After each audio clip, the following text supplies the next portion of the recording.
대답 임성규. 나 그대에게 들키고 싶지 않았다. 비밀한 울음을 속지로 깔아놓고 얇지만 속살을 가릴 화선지를 덮었다. 울음을 참으면서 나는 풀을 발랐다. 삼킨 눈물이 푸르스름 번지면서 그대의 환한 미소가 방울방울 떠올랐다. 두 번째 시입니다. 고양이 파란 눈, 김동호. 받아먹을 것 다 받아먹고 애무 받을 것 다 받고 노려보며 물러나는 고양이 눈, 아름답다. 변덕쟁이 마나님에게 속지 않는 눈, 파란 눈. 뇌물 선심에 속지 않는 시퍼런 표심들. 세 번째 시입니다. 오렌지, 신동집. 오렌지에 아무도 손을 댈 수 없다. 오렌지는 여기 있는 이대로의 오렌지다. 더도 덜도 할 수 없는 오렌지다. 내가 보는 오렌지가 나를 보고 있다. 마음만 낸다면 나는 오렌지의 포즈란 껍질을 벗길 수도 있다. 마땅히 그런 오렌지 많이 문제가 된다. 마음만 낸다면 나는 오렌지의 찹쌀한 속살을 깔 수도 있다. 마땅히 그런 오렌지 많이 문제가 된다. 그러나 오렌지에 아무도 손을 댈 수는 없다. 되는 순간 오렌지는 이미 오렌지가 아니고 만다.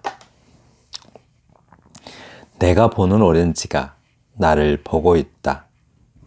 나는 지금 위험한 상태에 있다. 오렌지도 마찬가지 위험한 상태에 있다. 시간이 똘똘 뱀의 또아리를 틀고 있다. 그러나 다음 순간 오렌지의 포들한 거죽엔 한없이 어진 그림자가 비치고 있다. 누구인지 잘은 아직 몰라도.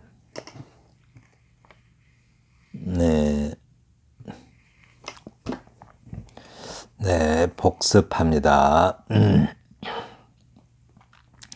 이거는 첫 번째 거는 지지난 영상에도 나왔었는데요. 기억하시라고. 시간적 등장성의 원리, 꼭 이 명칭을 알아두면 기억하기가 좋죠. 시간적 등장성의 원리. 음보수에 상관없이 각 마디를 같은 시간 안에 읽는 것 정도를 알아두시면 되고요. 여러 번 했죠. 미네르바의 올빼미는 황혼이 칠 때만 날개를 편다. 그거 가지고 많이 했죠. 운율은 시를 아름답게 만드는, 운율은 시를 시답게 만드는 매우 중요한 요소다. 이는 통일성과 연속성과 동일성의 감각을 운율로부터 얻을 수 있기 때문이다. 운율로부터도 이 통일성, 연속성, 동일성의 감각을 얻을 수 있다고 합니다. 그렇죠. 이렇게 사실 거꾸로 생각해도 되겠죠. 통일성, 연속성, 동일성의 감각이 있으면 좀 운율이 살아나겠죠. 내재율은 어디에 있어요? 내재율은 자유시와 산문시에 깃들어 있다. 이거 여러 번 말씀드렸죠. 자유시와 산문시에 내재율이 들어있어요. 정형시는 외재율 또는 외형률을 갖는데, 다 같은 말이죠. 정형시의 외재율 또는 외형률을 갖는데 우리나라에서는 주로 시조나 가사에 있다. 시조나 가사밖에 없죠. 외형률을 잘 안 쓰잖아요, 우리는. 특정 언어의 반복이나 특정 감정의 어휘를 효과적으로 배열하면 운율과 함께 인식의 통일성, 연속성, 동일성을 획득할 수 있다라고 합니다. 네, 특정 언어의 반복 또는 특정 통사 구조의 반복, 특정 그러니까 형용사라고 치면 똑같은 단어나 똑같은 의미는 아니더라도 그 비슷한 감정의 어휘들을 효과적으로 배열하면 네, 이런 것들 운율과 함께 통일성, 연속성, 동일성을 획득할 수 있다라고 합니다. 네. 넘어갑니다. 잠깐만요.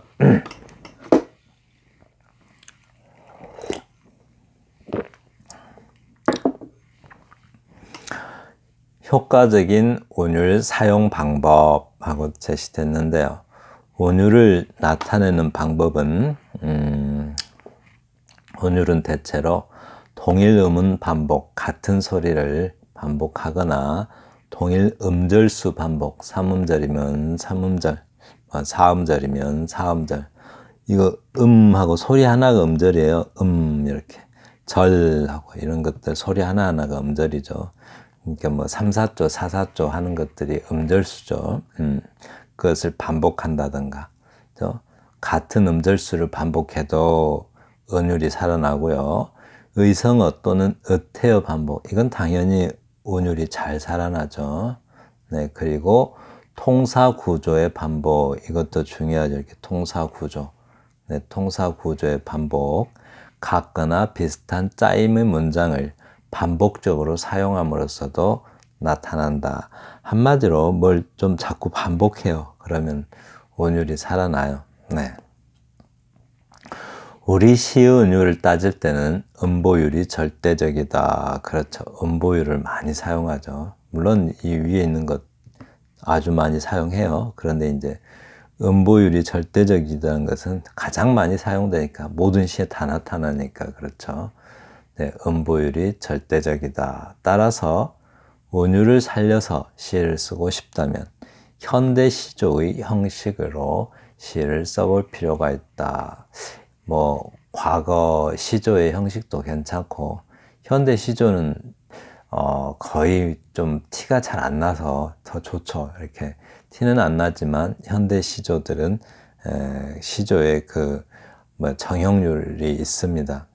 그래서 정형시 형태를 띠고 있기 때문에 운율을 공부하고 싶다면 현대시 공부를 추천합니다.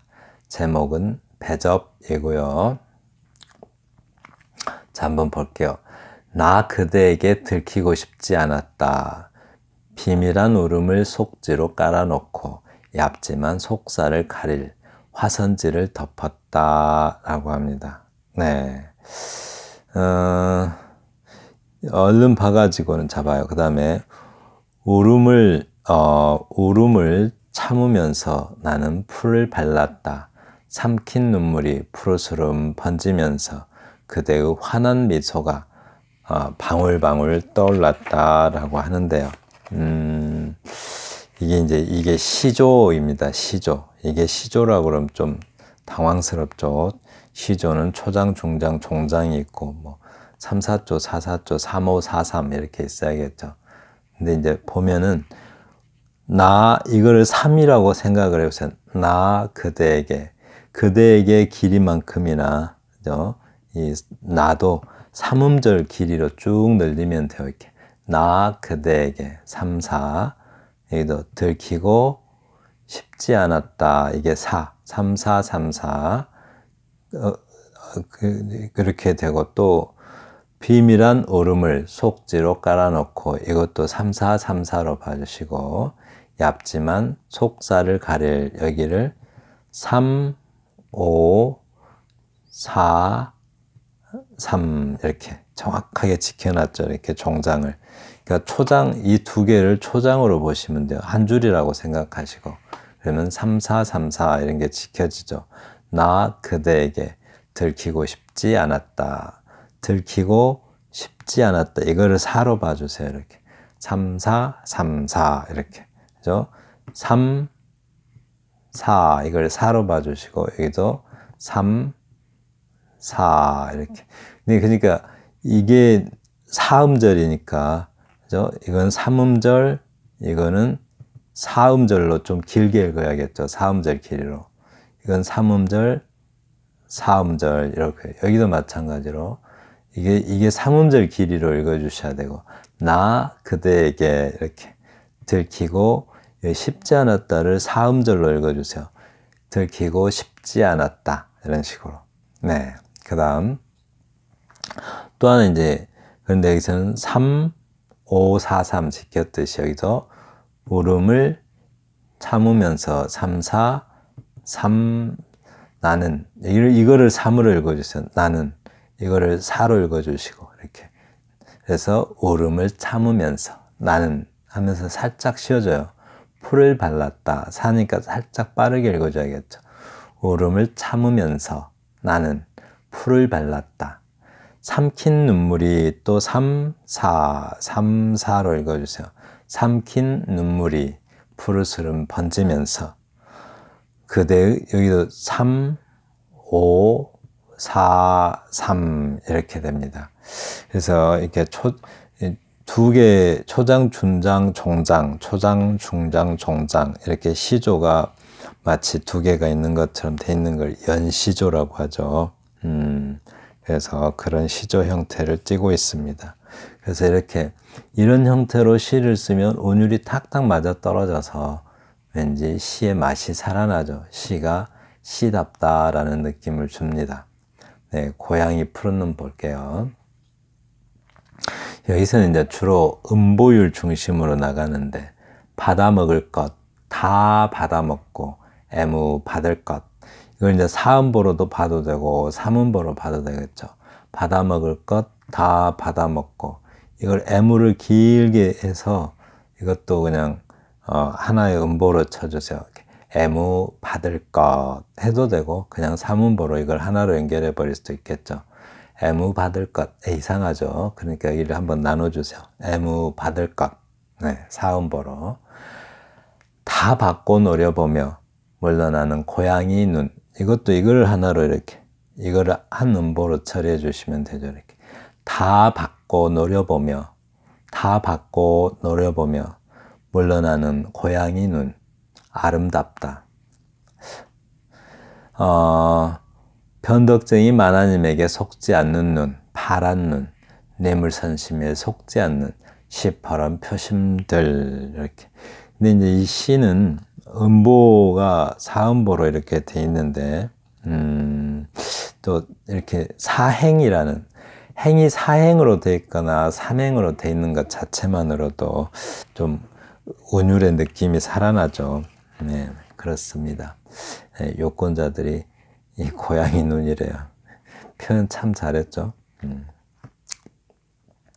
고양이는 어때요? 걔는 주인한테 꼬리 살랑살랑 흔들면서 막 아부하죠. 근데 고양이는 다가와서 아부하는 게 아니라 자기 잘 떠받들라고. 고양이는 그래요.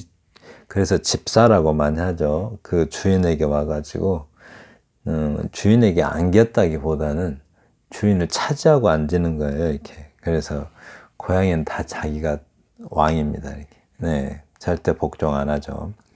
가끔 복종하는 것처럼 보일 때도 있지만 그 사람 고양이가 복종을 하는 게 아니라 고양이 관점에서 생각하면 주인이 하도 그냥 졸라대니까 들어주는 거래요. 고양이는 절대 복종 안 한대요. 그렇다고 합니다. 자, 오렌지 볼게요. 네, 네 그렇듯이 위에 말 조금 덜했나요? 이게 유권자들 표심이 그렇대요. 고양이 눈처럼. 오렌지 신동집 네, 시인의 시인데요. 참 이런 시를 한번 깊게 고민해 보시기 바랍니다. 아주 추천해요. 자, 운율도 잘 지켜지고 있고, 그죠? 오렌지에 아무도 손을 댈 수 없다. 오렌지는 여기 있는 이대로 오렌지다. 더도 덜도 할 수 없는 오렌지다. 내가 보는 오렌지가 나를 보고 있다. 여긴 좀 의미 중심으로 좀 설명 좀 할게요. 너무 복잡해요, 이게. 오렌지에 아무도 손댈 수 없다. 오렌지에 아무도 손댈 수 없대요. 그래서 여기 왜 그러는지는 여기서 이렇게 제시를 하고 있죠. 오렌지는 여기 있는 이대로의 오렌지다. 이렇게. 그러니까 오렌지는 여기 있는 이대로의 오렌지이지, 오렌지에 손을 대면 어떻게 돼요? 오렌지가 오렌지에 손을 대면 오렌지의 의미가 왜곡될 수 있다는 거죠. 그래서 여기 있는 이대로의 오렌지가 오렌지인데 더도 덜도 할 수 없는 오렌지다. 손을 대면 안 돼요. 그러니까 손을 대면 뭐랄까요? 사람의 관념, 그러니까 사람의 생각이 개입되겠죠. 그래서 손을 대면 안 되고 있는 그대로의 오렌지려. 내가 보는 오렌지가 나를 보고 있다라고 합니다. 내가 오렌지를 보고 있으면 나는 대상, 즉 오렌지죠. 오렌지라는 대상을 파악하려고 하는데 오렌지도 나를 파악하려고 하고 있다고 합니다. 그렇죠? 그렇습니다. 네, 사실은 서로가 보고 있는 거죠. 내 마음만 낸다면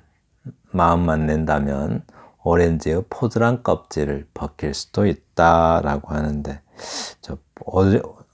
마음만 먹으면 내 마음대로, 그죠? 오렌지의 포들한 껍질을 벗길 수도 있다라고 해요. 그러니까 내가 오렌지를 파악하기 위해서, 또는 오렌지의 본질을 파악하기 위해서, 또는 오렌지의 내면을 들여다보기 위해서 오렌지 껍질을 벗길 수도 있대요. 벗기면 근데, 그죠? 벗기면은 오렌지의 본질이 파악되나요? 오히려 그 본질, 그 실존을 훼손만 하기, 본질을 파악하기는커녕 오렌지의 내면을 볼 수 있기는커녕 오렌지의 그 형태 또는 오렌지의 어떤 실존이 오렌지의 실존이 훼손될 뿐이겠죠. 오렌지의 본질을 파악하는 게 아니라, 그래서 오렌지에 손대면 안 되는 거죠. 즉, 사람의 행위가 오렌지에 개입을 하게 되면 그 본질뿐만 아니라 실존마저도 훼손하게 되겠죠. 마땅히 그런 오렌지만이 문제가 된다라고 합니다. 네, 그렇겠죠. 네, 껍질을 벗겨버리면 그 마땅히 그런 오렌지는 문제가 되겠죠. 원래 이것도 좀 굉장히 그 신경을 많이 쓴 것 같아요. 원래 만 할 때, 오렌지만 할 때는 만을 붙여 쓰죠. 만은 세 가지가 있어요. 세 번 만에, 네 번 만에 쓴다든가, 이럴 때는 만이 의존명사니까 띄었습니다. 세 번 만에, 네 번 만에, 3일 만에, 기간일 때도, 횟수일 때, 세 번 만에 할 때 횟수일 때도 의존명사니까 띄어쓰고, 3일 만에 할 때도 이때는 기간이니까 의존명사로 띄었습니다. 그런데 한정할 때 오렌지만 또는 나만, 너만 이렇게 딱 한정할 때는 보조사니까 붙였어야 됩니다. 그래서 오렌지만이 하고 이렇게 붙였어야 되는데 일부러 이렇게 밑에다 내려놨어요. 아예 행을 바꿔가지고 많이 문제가 된다. 이렇게 원율에도 신경을 참 많이 쓴 것 같아요. 그렇죠. 네, 그런 오렌지는 문제가 돼요. 왜요? 본질을 파악할 수가 없게 되고 괜히 실존만 훼손되는 거죠. 오렌지만 오히려 본질이 훼손되는 효과만 나올 뿐이죠. 마음만 낸다면 나는 오렌지의 찹쌀한 속살을 깔 수도 있다. 마땅히 그런 오렌지만이 문제가 된다. 찹쌀한 속살을 깔 수도 있대요. 그 내면을 파악하기 위해서 속살을 깔 수도 있다고 하는데, 그렇죠? 그 내면이 파악될까요? 그 내면의 본질은 속살을 깐다고 해서 파악되는 것이 아니죠. 괜히 그 존재만, 그 오렌지의 실존만 훼손될 뿐입니다. 그래서 그런 오렌지만이 문제가 된다라고 말합니다. 그러나 오렌지에 아무도 손을 댈 수는 없다. 네. 대는 순간 오렌지에 손을 댈 수 없대. 만약 손을 대는 순간 그러니까 손을 댄다는 것은 사람의 개입이 들어가는 거죠. 그러니까 화자든 또는 인간이든 그 자신의 주관적 관념으로 자기 멋대로 그 본질을 파악하려고 하는 순간 문제가 생기겠죠. 오렌지는 이미 오렌지가 아니고 만다. 손을 대면 이미 오렌지가 아니고 괜히 실존만 훼손된다는 거죠. 네, 그렇습니다. 내가 보는 오렌지가 나를 보고 있다. 네, 서로가 파악하려고 하고 있어요. 나는 지금 위험한 상태에 있다. 왜 위험한 상태에 있을까요? 오렌지도 마찬가지 위험한 상태에 있다. 서로가 서로를 파악하려고 하는데 서로의 본질뿐만 아니라 서로의 본질이 왜곡되고 또 실존이 어떤 그 훼손될 어떤 위험한 상태에 있는 거죠. 네, 그렇습니다. 시간이 똘똘 배암에 또아리를 틀고 있다라고 하는데 이런 경우는 참 표현이 생각해 보세요. 그러니까 시간이라는 것은 관념어죠. 시간이 감각으로 소리를 듣는다든가 눈으로 볼 수 있다든가 만져볼 수 있다든가 이런 언어는 아니잖아요. 네, 관념어예요. 이런 거 생각으로만 이해할 수 있는 관념어인데 배암이라는 시간이 배암이라고 이렇게 구체화 시킨다고 하죠. 이거 관념어인 시간을 어떤 뱀이라는 어떤 구체적 형상으로 시각화하고 있어요. 이렇게 이제 눈으로 볼 수 있게 이렇게 표현하고 있잖아요. 시간은 원래 눈으로 볼 수 있는 대상이 아닌데 눈으로 볼 수 있는 것처럼 이렇게 표현하고 있어요. 이런 것을 시각화한다라고 하죠.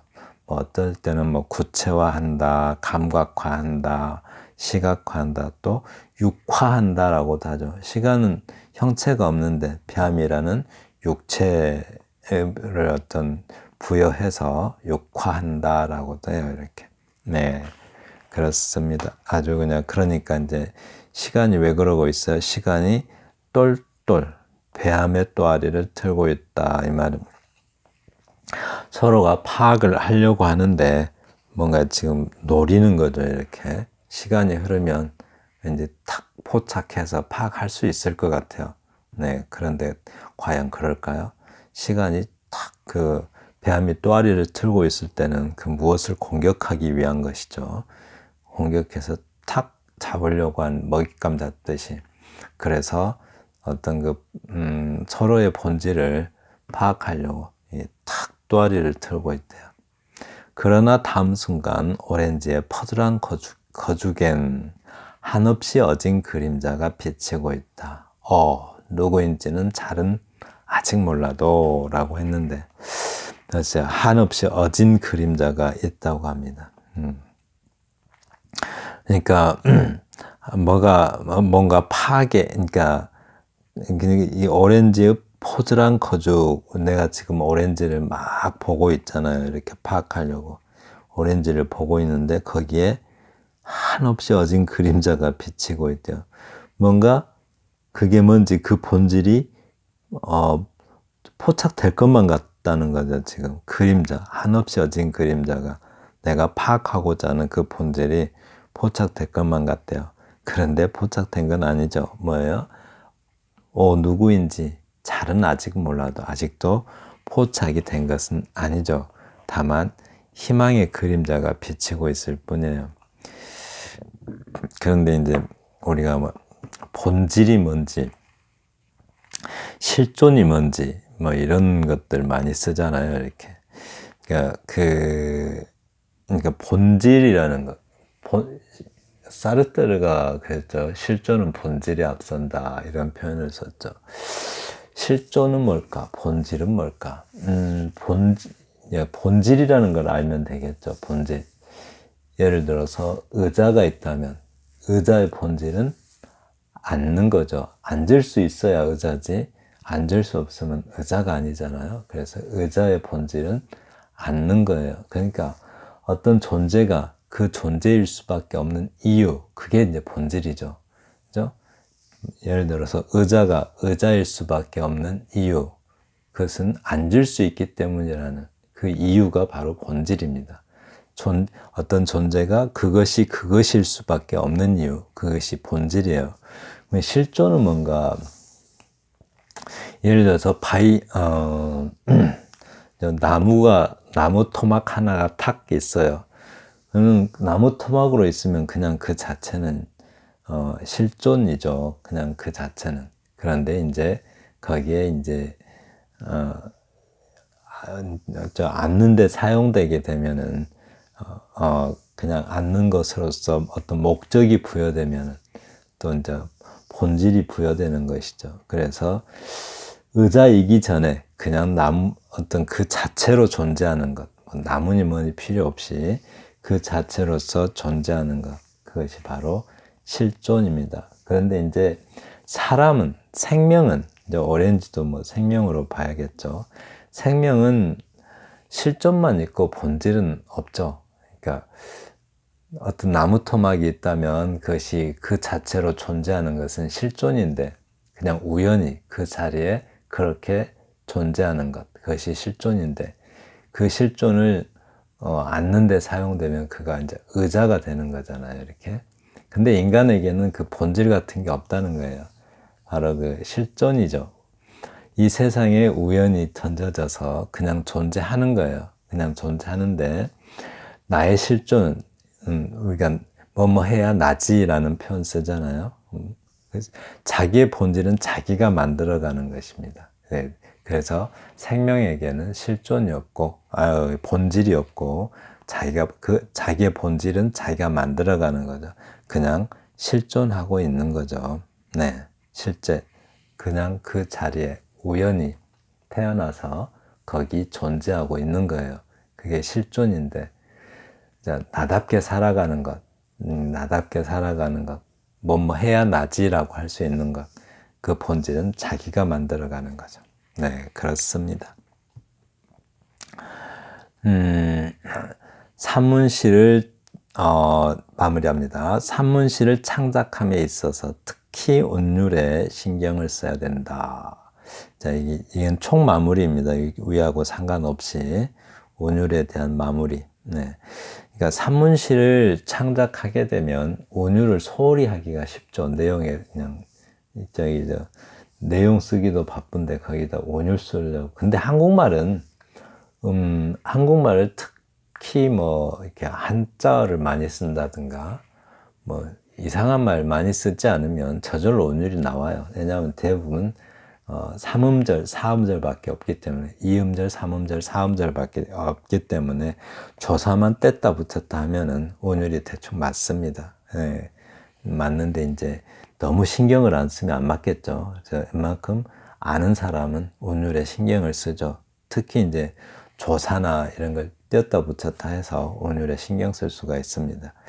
산문시를 쓸 때 주의할 점, 내용 담기에 급급한 것은 아닌지 한번 꼭 생각해야 되겠죠. 내용 담다가 운율 다 놓치는 수가 있죠. 언어의 시적 정감을 살려내고는 있는지, 네, 시적 정감을 살려내야 산문적 시가 되지, 그렇지 못하면 시적 산문이 돼버리죠. 아무튼 막 아름답게 쓰는 미문이 됩니다. 운율적 역동감은 있는지, 운율적 역동감, 운율은 살아있는지, 운율적 역동감은 있는지, 좀 거친 언어가 필요하면 거친 언어를 써야 될 것이고, 네, 그런 게 이제 필요하겠죠. 또 완급의 호흡률은 가지고 있는지, 이런 것들을 살펴봐야 한다라고 합니다. 네, 지금까지 들어주셔서 감사합니다. 다음 영상에는 제5각 이미지에 대해서 들어갑니다. 이제 본격적으로 조금 이제 재미가 있어지겠네요. 네, 감사합니다.